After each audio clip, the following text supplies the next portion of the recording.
From New Jersey to South Africa, patients are searching for the answers to long COVID mystery all over. We're here to follow their journey, the science, and all of the hope that keeps them going, searching for answers. Coming up on The Long Haul of Summer.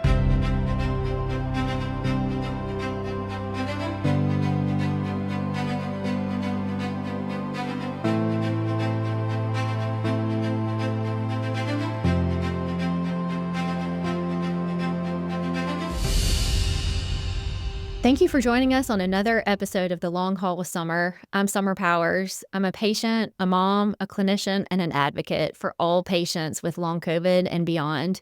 I'm so excited to have another patient today, Miss Jillian Angeline, join us remotely, and she is here to tell us all about her story. So without further ado, let's hear from Jillian. Hi, Jillian. How are you? Very good, Summer. How are you doing? I'm great. Well, thank you so much for joining the show today. We're so excited to hear about your story. And I was wondering if you could just begin by telling us a little bit about yourself. Sure. Besides long COVID and those struggles over the past 5 years, my background is in broadcast and digital journalism. I've been a broadcast journalist across the country and worldwide. From the Western Pacific on the island of Saipan, I was an anchor and news reporter from 2013 to 2016. I've told stories on Capitol Hill in Washington, D.C. I've covered our military from Kuwait to Central Texas.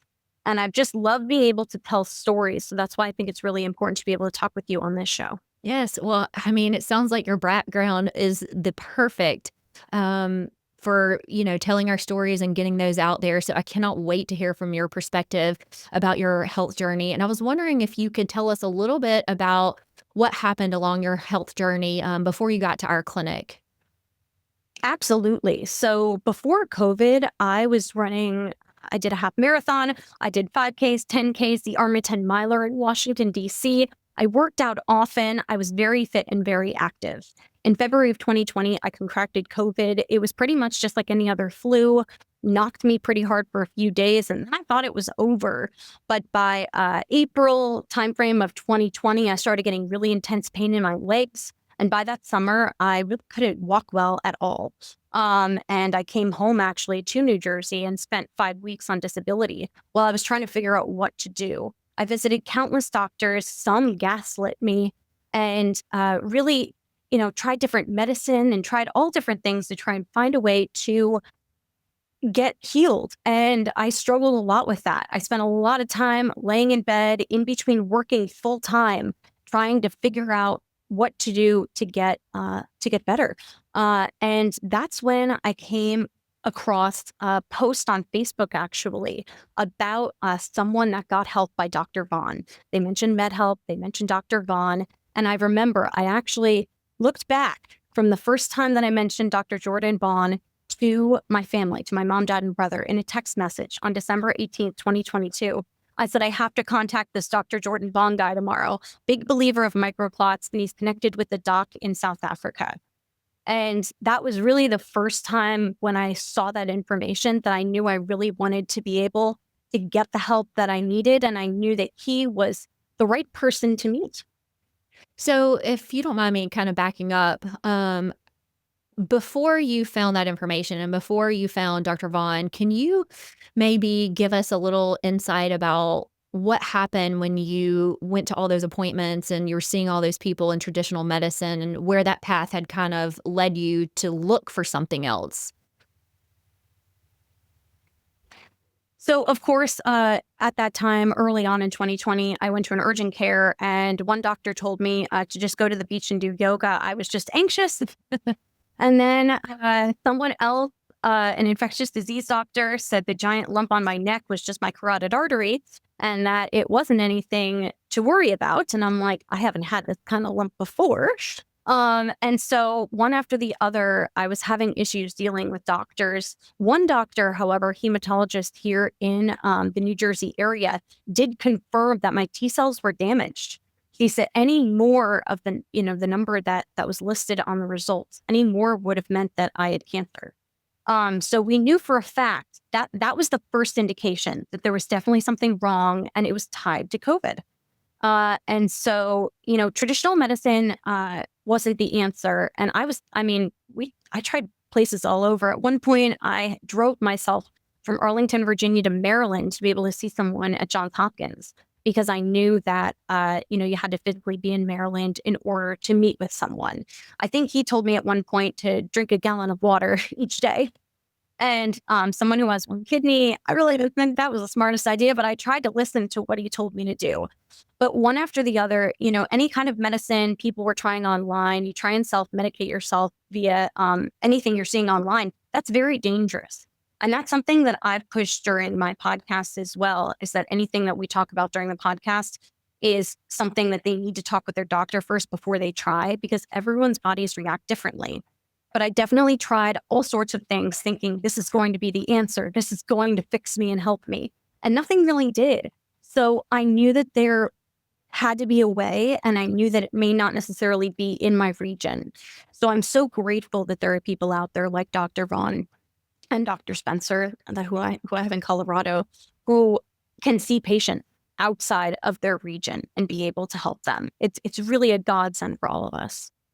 Yeah, no, absolutely. I remember the first time I heard about Dr. Vaughn, and I had also, I was on the wait list to go to Johns Hopkins. I had talked to UCSF, Duke, all sorts of other places, and he was like 10 minutes from my house, which was super helpful. And I've been looking all over the country, going all over the country trying to get help. So it's fascinating that you mentioned that. But so after you found your way to Dr. Vaughn and to his care team, walk me through that process, and how things might have been different than what you were doing before. I mean, honestly, there were some virtual meetings that I had with him. He was using something at the time called Full Script, so any kind of medicine he recommended, I would get and maybe try, or maybe just see what might work. I think we pretty quickly went on the triple blood thinner therapy route, Mhm. and that was something that I never would have tried by myself because I knew I wanted to have a doctor who was going to keep an eye on me. So I was on Eliquis, Plavix, and aspirin all at the same time, which is something that's not normally recommended because certainly you just want one of them, not three of them all at once. Right. But he had a really good, set of instructions, and I tried to follow it to a T. It didn't work perfectly for me in terms of being able to be on it for a long period of time. I only lasted about 2 months on it, but that's also because I was very sensitive to the intense blood thinning process. But overall, my microclots became significantly smaller because of that treatment. So I am so grateful that that was an option. Yeah, so you mentioned that you weren't, able to tolerate the medications for very long, and I just wanna make sure, like, all of our audience is on the same page. Long COVID is something that we're still trying to figure out, and we're still trying to figure out every body system that it affects, and it affects everyone so differently, and so oftentimes I feel like people come to us for a magic potion and there's not one. There are some, basic foundational things that we use, but the challenging thing, as you just mentioned, is that every patient is different. Every patient tolerates medications differently. And so I think it becomes really important for us to really form a relationship with that patient and be in tune to their symptoms and listening, because what works for one patient does not work for another, and we may have to go a different route, and also knowing that we're learning every day too. So how did you feel during that process and working through those things with our care team and making changes, and if you didn't tolerate medications? Well, God bless Dr. Vaughn. I remember one night it was pretty late and he brought on an OBGYN or an obstetrician gynecologist expert in a video chat. The three of us were on, and my mom and dad were listening as well, about how to deal with the complications that I was dealing with because of the triple blood thinner therapies. In my specific instance, I had had disburse and Mhm. corpus, I believe it was a corpus luteum burst that happened from the blood thinners. And so we were talking with her about ways to still maintain my situation with the medicine while also dealing with those issues as well. But the pivot was fantastic because I was able to, when I got to that second month, I was working full time. I was traveling with my job at the time, storm chasing, Oh, and wow. I was bleeding. I was bleeding out quite a bit during my menstrual cycle, to the point where I lost half my blood volume uh, by that second month. And I was very pale. I wasn't feeling well. And I remember dealing with, your practice and having such a great relationship, being able to tell them, I'm not feeling well. This isn't working. What can we do? And that's when I stopped that, that, um, that triple blood thinner therapy. But it's because of those 2 months that I truly believe that those microclots got significantly smaller. So it was a tough 2 months, and I was able to build myself back, get my iron levels back, get everything I needed to back where it needed to be in those months after. But that really was the kickstart to a full healing process, dealing with, Dr. Vaughn and his practice. When we realized that the triple blood thinner therapy wasn't working, that's when he reached out to me and said, "Hey, I know someone who's also working with iliac vein stenting in Colorado." And that's when he connected me with Dr. Spencer. So like you were talking about that magic potion. It's also not a magic potion of one doctor. It's the interdisciplinary work of so many doctors working together. And I talk about this during my show, Will to Win, as well, is the teamwork across state, across continents, to be able to solve something that's so new. I mean, to think that this is something that's only been around since 2020, 2019, maybe. But the fact that, there are so many doctors that need to work so hard to bring together the information. Peer-reviewed journals take forever. Everything takes a very long time. Studies have to be approved. X number of people have to be involved. Patients have to be picked from certain different areas. Controls have to be done. There's a lot of work in order to get to the point where there's information that says, okay, this is a plan of action that everyone can have. And the other problem is that long COVID does not affect everyone in the same way. Mhm. And I'm sure you know that as well. Everyone's body systems get impacted slightly differently. So a perfect plan that works for some people do not always work for everyone. And so I truly believe that the work that Dr. Vaughn is doing with so many other doctors is getting people healed at a much faster rate. Yeah, well, thank you for sharing that. I was going to say, as you were talking, I'm having a little bit of PTSD myself. I also was on the blood thinners and I was menstruating and becoming anemic. So there was a lot of conversation about that. I think females, we need to talk about that, because obviously, that could be a challenge when we're putting patients on some of these medications. And he does work very closely with a GYN in our practice, and we had a lot of conversations as well, which I appreciate. The collaboration, as you mentioned, with other care team members and physicians, outside the country, inside the country. You specifically mentioned Dr. Spencer. So I would love for you to maybe elaborate on that and tell us about what happened, how you got to Dr. Spencer, why you got to Dr. Spencer, and what happened after that. Well, honestly, it was because of Dr. Vaughn, and it was because that triple blood thinner therapy had such an impact on me, and I had to stop.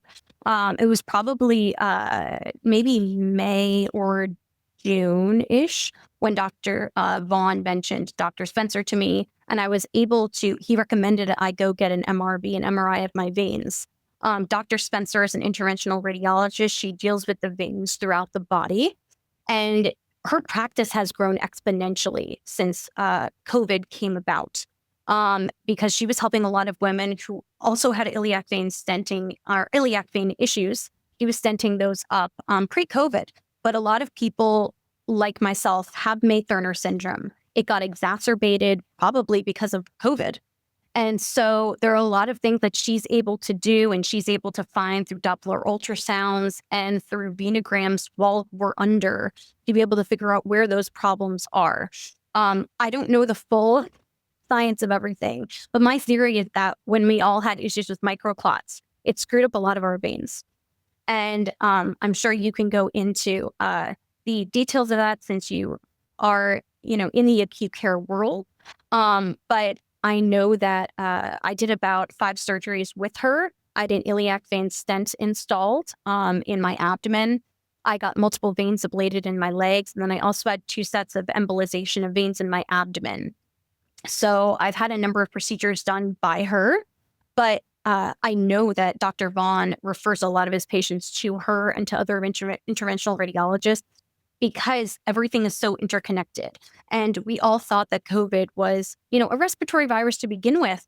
But what we're all learning is that it really is tied with the blood and it impacts the veins in a lot of people. And I think that's something that needs to be, more information needs to be raised about that throughout, discussions like we're having right now.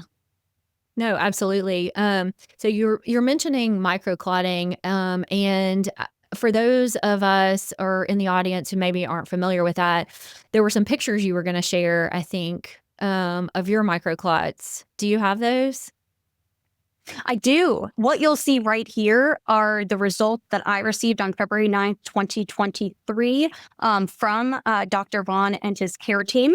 And it was told to me that we would discuss that during our next time that we met. And at the time, it was a newer situation where, I was sending off my blood and a lot of patients were sending their blood to Dr. Vaughn to get looked at under a microscope. Dr. Pretorius was doing a lot of that work in South Africa. At one point before I knew Dr. Vaughn, I actually considered flying to South Africa to get my blood analyzed by Dr. Pretorius. Wow. So I was so relieved that there was someone within the States that was looking at the blood. And I could overnight my blood to him. Yeah. That's a blood state blood. I mean, that's quite a journey to go to South Africa to see her. It would have been great. Yeah. I still would love to see her at Stellenbosch. But just a couple of the pictures, I think I had about 10 of them in that first round. Some of them were very long and stringy, and it's green images that I received. And then in August of 2023, when I got my blood looked at again, I was told that it was significantly smaller, quote unquote. And so that meant that things were improving. Microclotting impacts the movement of the blood throughout the entire body. But also when I got the results of the MRI of my veins back in August of 2023, I was told that I had 100% full compression of that iliac vein. Wow. So that meant that there was no no blood flow in that vein from my legs back to my heart. So my blood had to, my body had to create new collaterals to be able to keep that blood flowing to keep me alive. So, God had a hand in that. I truly believe that. Yeah, wow. And if I may for a second, just kind of explain the microclotting process and we can kind of walk through that together. So, what Dr. Vaughn was doing early on in the pandemic was looking at data and scientists and things that were happening outside of the country. And one of those scientists he was following was Dr. Risha Pretorius, which Jillian mentioned was in South Africa. And they had already been studying microscopy and looking at these amyloid clots for other disease processes. So they already kind of had a mechanism in place to do that. And then when COVID began happening, we all thought, oh, this is a respiratory virus. Everyone's lungs are crashing and dying. And that is true. But it actually produces the spike protein, either from the vaccine or the virus, produces these amyloid clots that are abnormal, and they deposit in all of your tissues, which leads to your symptoms, and they cause a lot of vascular damage, like Jillian was describing with her iliac vein. But Dr. Pretorius actually partnered with Dr. Vaughn, and she taught us how to use the microscope. And so basically, what we do is we take a sample of a patient's blood and we spin it down, and there is plasma at the top of it that we test. And this plasma is free of platelets. Platelets are what cause blood clots. So if we've removed that portion of the blood, then we shouldn't, if we look under a microscope, see any form of clot. So we would take their plasma and we would add something called thioflavin T. It's a stain. And it would light up green, as Jillian was describing, like neon green. little worms and dots and things that are abnormal clots that shouldn't be in an area or an environment where there are no platelets. There shouldn't be any clots, and these light up under a microscope. And so we can see those in a patient as they send us their blood. We take their blood, and so we learn how to do that from Dr. Pretorius, and Dr. Vaughn. Has a microscope in our clinic, and that's what he looks at for patients. So it is a way to see a visual of these clots you wouldn't normally see. If people were to get scanned or do all these things, you wouldn't find them. You can't see them. But if you look under the slide, under the microscope, then you can see these abnormal amyloid clots. And so they actually have a grading system that Dr. Pretorius that they developed, where you can see how big they are and how widespread they are, and we can grade them. And we do that a lot with patients to let them see their clots when they start, and then we can monitor it as they go along in their treatment, and we can see that those are decreasing. Both me and my daughter, we had ours done too, and we kind of followed those clots along. So it's kind of neat. One, for me to see them, know that there was something wrong with me. I don't know if that was validating for you, but then two, to see them go away as I went through treatment and know that my body was healing. So I'm glad that you shared that with us so that we can tell other people about that, because really we want to educate people about COVID and what it's done. And part of that is the microclotting and the vascular disease. And so you mentioned getting the stent and everything. Kind of want to go back a little bit before that. What were your main symptoms when you knew you were getting sick and you were trying to work? What were some of your main symptoms that said, hey, something's not right with me? In 2020, I had terrible tremors to the point where I could barely pour myself a glass of orange juice or dry my hair. I felt like my legs were going to collapse from under me, especially if I tried to go walk or do something. The fatigue was off the charts. I tried to tell people, and I explained this in another podcast as well, with an interventional radiologist when I spoke with him, but it felt like an elephant sitting on your chest. And there are times where I literally, if I was laying in bed and I had to get up, I had to literally I felt like 300, 500 pounds. And I had literally crawl myself out of bed. Early on, we didn't know much about COVID and much about how contagious it was in the aftermath. And I didn't realize I was just dealing with the after effect, and I still wasn't contagious. I just stayed alone in my apartment in Arlington, Virginia. And, my mom kept wanting to come down. I was afraid I was going to hurt her or kill her or something. I thought I still had something in me. Right. And so I, just crawled around my apartment to try and take care of myself. I couldn't, there were so many things I couldn't do. I couldn't think straight. I couldn't think of words. As a journalist, I was trying to write script and explain things, and words were not coming to me fast enough. So there were a lot of indications that there was something seriously wrong with me. Even just the fact that when my mom finally did come down Memorial Day weekend, 2020, that time frame, to bring me back home to New Jersey to try and fix this, that whole ride up, I could barely lift my arm. It was just sitting by my side. I couldn't even move my arms. And my periods were very off. They were like clockwork still, because I've always been like clockwork. But everything would flare up right before my period hit. And I've learned more after talking with doctors about why that is. But in that time frame that my mom was with me in Arlington, she thought I was going to die in front of her, because there was a really bad night where I was in intense, excruciating pain rolling through my entire body. And she truly thought that if I died that night and they did some autopsy or something, she said, I bet they would have found a lot of clots inside of you. She was probably right. I was probably filled with clots at that point. But it felt like my whole body was going through an entire race in that full 6 to 10 hours during that night. My heart was racing constantly. I couldn't handle anything like sugar. I could hear the heartbeat in my ears. That's just a few of the symptoms. So I've seen so much progress. I know there's still things that need to be fixed.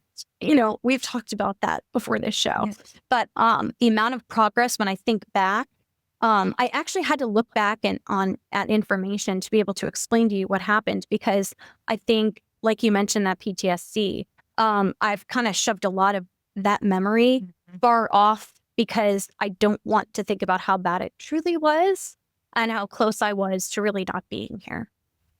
Yeah, I was just thinking while you're saying all that, gosh, it must have been so scary and isolating to be there by yourself, experiencing those symptoms, not knowing what to do, knowing there was something wrong with you. I mean, I I I too had to crawl out of bed to go to the restroom. I mean, I Mhm. literally could not walk from my bed to the restroom without feeling like I was gonna pass out, and I can remember many days literally crawling on my hands and knees to use the restroom, sitting to try to take a shower. Um, and it's scary. It's also very frustrating when you were functioning before, and now all of a sudden you can't even take care of yourself. So I can't imagine how I'm scary such that an would be. active person. I want to go out and do things. The thought of just like laying in bed all day just has never been me. That's not me. Just sit around. I've always been the kind of person that like, okay, I watch a couple of hours to TV, maybe if I really need a break, and then I just go about my day. So, not being able to function was truly really demoralizing and scary. But I never gave up. I think there's that's truly something I want to instill in anyone that's listening to this is just never give up. Even if you're still feeling that way, there is hope, there is healing. There are people out there like Dr. Vaughn and Dr. Spencer who are going to find a way to get you better and are going to work with people to get the information to get you better. Yeah, and now that you mentioned that, I was gonna ask you, did you find people before you came to Dr. Vaughn and his care team and Dr. Spencer, did you find people along the way who said, "There's nothing wrong with you," or "Everything looks fine"? And, I mean, you mentioned going to the beach and doing yoga, but were there others along the way who said, "There's nothing wrong with you," you know? Definitely. And I think, like I said, that one doctor, early on in May of 2020, was like, "Oh, you're fine. Just go do some yoga. You'll be okay." And I think that dealing with those doctors consistently or getting into fights with doctors. I had a Mhm. couple fights with doctors about trying to explain like how bad it truly was, and they just didn't get it. But I think it's also a matter of not having enough information in front of them. They were all working off of Western medicine. And I truly believe that there's a combination of Western and Eastern medicine that that is going to get everyone back to where they need to be. Ironically, Eastern medicine, since that's the region where all of this came from. But I truly think that there is, you know, some doctors just don't didn't have the tools in front of them to really know what to do. And I think that's why we need more doctors out there, like Dr. Ron, like Dr. Spencer, who know that COVID is a real thing, long COVID is a real thing. There are still so many people out there when I tell them what I've been going through for 5 years, they don't know what long COVID is. Right. And so it's so important for people like you to get the word out. Because unless someone experiences it in a personal way, either in their own body or a very close relative, they're not understanding the impacts that this has on so many people. Gosh, I mean, I cannot agree with you more, and I've said that all along. For the people and the providers who dismissed me or told me there was nothing wrong, it was very clear to me they had no personal experience, dealing with it, because if you've ever met a person or you've been a person or you're the family member of a person who has dealt with this, you would not be so dismissive. And I don't wish that on anyone at all, not on my worst enemy. But there seemed to be a gap in the receptiveness of, believing people and seeing people with it, and then it just doesn't exist at all. And I found myself somewhere in the middle, which sounds like where you are too, along your And I feel like journey. It it's was kind of, also I feel like it's also for women too. yeah. A lot more women are long haulers compared to men, actually. I think statistically, from what I've heard from Yeah, that's Professor correct. Kell out of Mhm. the UK. And in general, I think a lot more women get gaslit with the doctors than men, just from, you know, just from history. History. Yeah, no, I mean, that is definitely, if you look at the, demographic trends, there are definitely more females who seem to be affected, and certainly within, a certain age range. And I think we're learning more and more every day about why that is. I think, as you kind of already mentioned, hormones definitely play a part in this. I have found in myself, I certainly have cyclic symptoms with my cycles, and I have found that in talking to other patients. And even talking with you here today, you bring that up. So I definitely think, there are more females, but that's not necessarily true that it's all females. There certainly are males that are affected, but I do think there is something to that we need to follow and watch, and make sure that we're on top of that trend and that we investigate those things.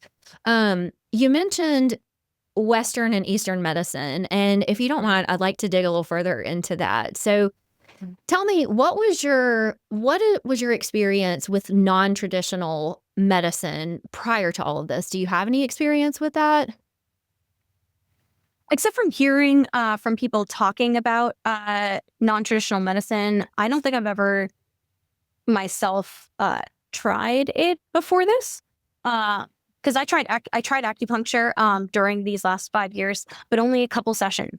Because the person I went to was, I don't know, I didn't get the right vibe. Sometimes if you don't get the right vibe somewhere, she was using a burning, match. Yeah. Not necessarily needles, and it just didn't feel like the right connection. But there's definitely a lot of non-traditional medicine out there. I've tried pelvic therapy, which is kind of non-traditional because it's about trying to realign, the muscles below, or in the waist area in the pelvic region. And so I never experienced much with Eastern medicine before all this. I heard about it through friends, but I never had direct experience with that. It was just like, hey, if you have an ear infection, go to the doctor, get some amoxicillin Right. and fix it. Or maybe get an antibiotic if you have a cold, maybe once or twice a year.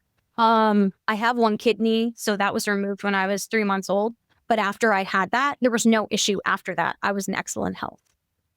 So I had lupus early on, drug induced from acne medication, believe it or not. Oh gosh. But that was all tied to Western medicine. So but I've heard a lot of doctors talk about Eastern medicine also helping some people with long COVID. Yeah. So I think you bring up some really interesting points. I was trained and educated in traditional Western medicine, and until I got sick and met Dr. Vaughn, I'd never even considered anything else, to be honest. I think our care team likes to take the approach of an integrative type medicine where we are using pharmaceuticals. They're maybe off label, likely, but also a lot of holistic things, supplementations, and things like that. So, just so everyone is clear, I think we use an integrative approach where those two things kind of can meet in the middle and helps kind of augment each other, and they can be synergistic. I've had to unlearn everything I knew about patient has a cough, you give them a pill. The patient has this, you give them a pill. I've had to unlearn a lot of those things because I think that our body is really smart, and there's a lot of things that it can do with the proper nutrients and supplements. Unfortunately, we have to supplement because our diets don't really lead to, a healthy situation with what we're given, currently in America. But there's a lot that our body can do on its own when supplemented correctly, when treated correctly, when you're sleeping and resting. I mean, all those things obviously are thrown off balance when you're sick with COVID, long COVID, all of those things. But I think there's a lot to learn about Eastern medicine and holistic approaches and things that we can use to integrate into, traditional medicine. They're actually really beneficial for myself, my child, my patients. So it's interesting that you bring that up, and I also had 0 experience with it before, being treated and working in this, team, and there's a lot of learning to do to it, but, I think there's a lot we can do with it, and I certainly encourage people to think outside the box, about those things too, and about healing your body. There's other ways we can do it besides popping a pill. Um, is there When I anything spoke with Professor Kell, if I can jump in, when I No, spoke with please, go Professor ahead, Kell, yes. when I spoke with Professor Kell for my podcast Will to Win, he spoke about shui fuju tea, and I hope I said that right. But it's a specific tea that he's recommending that has worked in Eastern medicine Oh, for thousands of years, improves blood stasis, helps like block and other things. So he was talking about that. And of course, we're not like recommending someone go out and get it, but it's just something else to think about. Like, oh, maybe tea would be an option at a certain time in the month for certain people to help with blood flow or to help with circulation issues. So that's an example of an Eastern medicine option that you can combine with other things. From what I've heard, I haven't tried it myself. But it's just like you said, it's not just about popping a pill and you're going to be all better. That was something that I kept thinking was the answer when I was trying all the enzymes and everything on my own before I knew Dr. Vaughn, because I didn't know like you need a binder with this or you got to do this with that.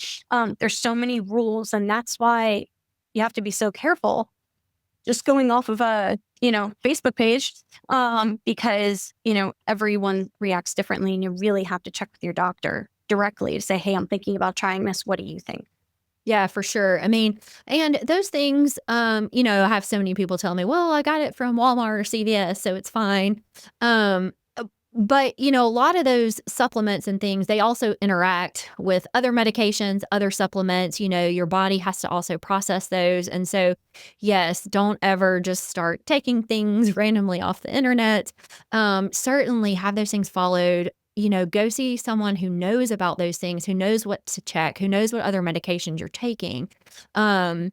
Before you just delve into that, because it can be dangerous, certainly, if you're over supplementing and doing things that you shouldn't, mixing medications and all of the things. Was there anything you learned in particular, like about your body and about healing, that you didn't know before meeting Dr. Vaughn and Dr. Spencer, that you would like to share? Well, I think I've always known sleep's important. I know this is like pretty basic, but sleep is really important. And I can't say I'm awesome about getting to bed early every single night, but I truly feel the difference. If I go to bed early and if I force myself to go to sleep, that makes a huge difference. And I think if you dealing with long COVID, or if you're not dealing with long COVID, that's important. But I notice the difference in my body so much more now. That's such a basic topic, but I'm gonna throw it out there. I think also the way that my body reacts to food first thing in the morning. Just the act of having a few eggs in the morning versus starting with like a sugary item makes a huge difference in the way the rest of my day is set up for food. I was really sensitive to lots of different food and medicine during this long COVID journey, but it's really taught me to look at all the labels. Mhm. Everything I look at in the store, how much sugar is in this vitamin water, how much sugar is in this Gatorade is going to be okay for me. I've never looked at labels more in my life until the last 5 years. So I guess the silver lining is in the midst of all of this long COVID process, as I get back to full recovery, I think I'm going to carry that with me through the rest of my life. And it's that kind of hyper awareness. We're all not going to be perfect 100, 365 days of the year, 100% of the time. But if we can aim for 85% perfection with the way that we're eating, what we're putting in our bodies. I'm so much more careful about that these days because of the sensitivities that I had from long COVID. Oh, I cannot agree with you more. I mean, both me and my child had the same thing. We developed new sensitivities, to food, to products, to all the things. And Mhm. I mean, I feel like I was a mild label reader, but I don't think I was reading things correctly, and exactly what I was looking for and trying to eliminate. And a lot of the things that we do ingest create inflammation. And a Mhm. lot of what we're dealing with COVID and long COVID is that chronic inflammation that it sets off in our body. And one thing that we try to focus really hard on is getting that inflammation down. And so I always tell patients, the one thing you can do, to help in this process is to monitor and take control of what is going in your body that also causes inflammation. And a lot of that is food and other substances. So I'm Mhm. happy that you brought that up. And that is a really hard thing to do. It's a lifestyle change. I mean, how did you? did you have any challenges along the way with like friends or family as you made these changes in the way that you ate and the way that you address your body? Do you have any challenges like attending things or going out to eat? I think it's just a matter of trying to, like I said, 85% of the time. Yeah. I'm not, I had a blueberry scone yesterday. Like, Okay. I'm not going to freak out. Like, and also to the point where, I've noticed that before my latest surgery in June, for a very long time, I was sensitive to coffee, anything but water, anything I drank. But that's because I had a lot of vein issues in my pelvic region. And I've noticed that's improved. So I would say I'm going through a bit of an excited phase at the moment where Yeah. I find that I'm not as sensitive to certain things. Right. So I'm not saying I got a little bit more excited to try, like, have a little bit more Gatorlight maybe and add some more electrolytes into my body and maybe not necessarily water it down so much, or maybe have a lemonade out and about for dinner and not be afraid that it's going to impact me later in the night. So you're asking at a time where I'm like a few months out from that surgery, and my answer may have been different before that surgery. I want to get back to where I was, but everything in moderation. That's what I always think. Everything's in moderation. You just got to be careful with what you're putting in your body, what time you're putting in your body. I've also learned that if there's a stretch of time, maybe 14, 15 hours from one night to the next morning where I don't eat, I actually feel better. So I've been seeing things about autophagy. I don't think I've been great about putting my body into autophagy where, I go to full cellular renewal, but I'm really aware of the amount of time I go from the last thing I eat at night to the next morning. Mm-hmm. Yeah, it sounds like you've learned a lot and incorporated a lot of new habits. And I've done that as well. I wish not to be sick and with long COVID, but I wish I would have done that way before that.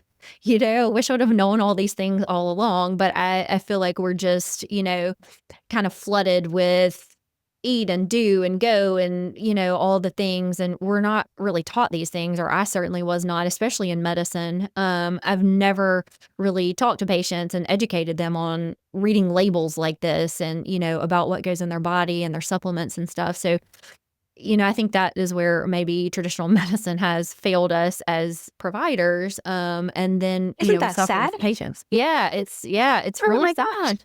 These are things that you don't learn, and you're not taught to, do. And so, I think we've learned a lot. And one thing I love about taking care of patients is that they teach me so much. Like the tea you just mentioned, never heard of it, but let me go look it up. Let me look into it. I mean, I've learned so much about what patients have done when they have gotten to the point to see us, about how they've tried to heal their body and all the things that they've done and tried. And, I'm just overwhelmed at how much I have learned from the patient. And I'm grateful for that because it's a wealth of knowledge. And people who are sick, they're very, intuitive, and they're very resourceful when it comes to finding things and finding answers. I mean, you were going to fly to South Africa, so that's pretty brave. I love that. But you have to do that when you're advocating for yourself.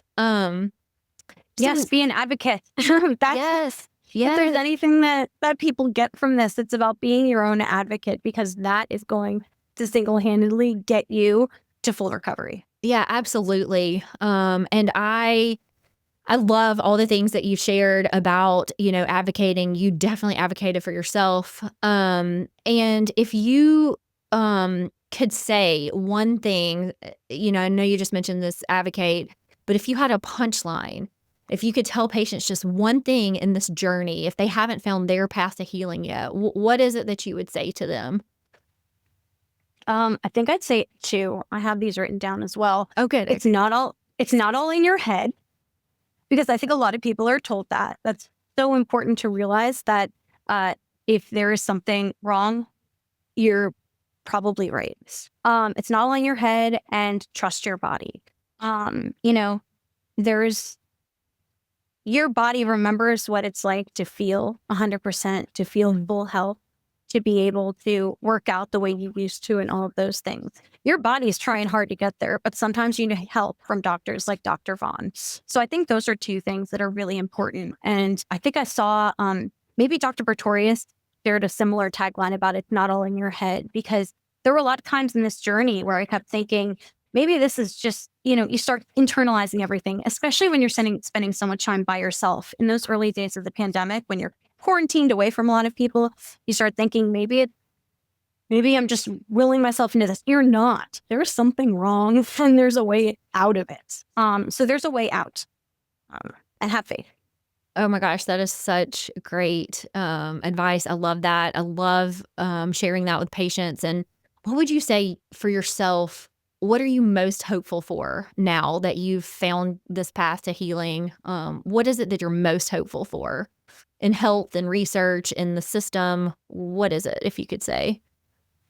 So from a personal standpoint, I can't wait to get to the point where I can run again. I haven't run in 5.5 years, and I feel like I'm this close, but I can't wait to get to the point where, I feel good enough to just run and get that runner's high again.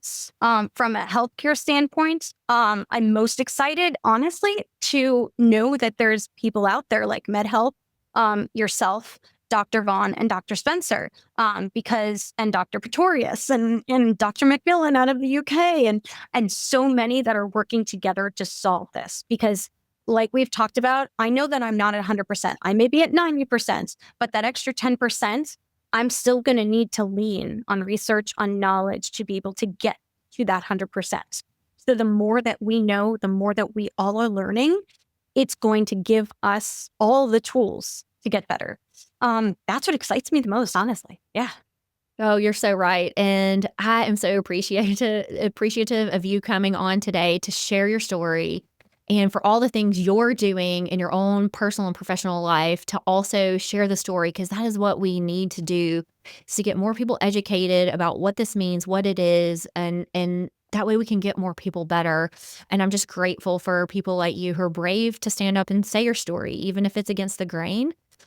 Even if someone doesn't agree, and it's hard. And thank you for your perseverance. I know that you've endured a lot, and the vulnerability to share that with us today. I really appreciate you coming on. I think it's so important. I've said this before and I'll say it again, that when I found the answer to fixing this, my mom always said for the last 5 years that I never said, why me? Woe is me. It was always like, how do we fix this? How do we fix me? And so that solution oriented mindset is going to get everyone back to their baseline. So I think that's so important. And hearing from you also, hearing the similarities in our stories, as much as I don't wish this on anyone else, it's comforting to know that we have that in common. When you talk about crawling on the floor as well, when you talk about those experiences, I'm right there with you. And to know that you're sitting there talking, explaining, how much you've gotten better, and your daughter has improved as well. To be able to see that, in person, it's so inspiring too. Oh, well, thank you. Well, that's all we can do is, put one foot in front of the other, which is what I had to do day by day. And now, thankfully, you and I both have enough energy to partner together to get this story out. So I'm thankful to be sitting here as healthy as I am. The journey's not over. We still have ways to go. We still have things to learn, but it's going to take people like you and me telling our story and helping others tell their story, and, just banding together to try to find the truth and trying to find healing. So I really appreciate you. And keep doing that. Keep in touch and let us know as things continue, and we'll be happy to have you again. I look forward to it. Keep me posted on the progress with this show as well. I'm so excited that it's up and off the ground. Absolutely. Thank you. Well, thank you guys for tuning in for another episode of The Long Haul with Summer, where we're talking about real stories from real patients, and we're going beyond the guidelines to try to talk about real solutions and real healing.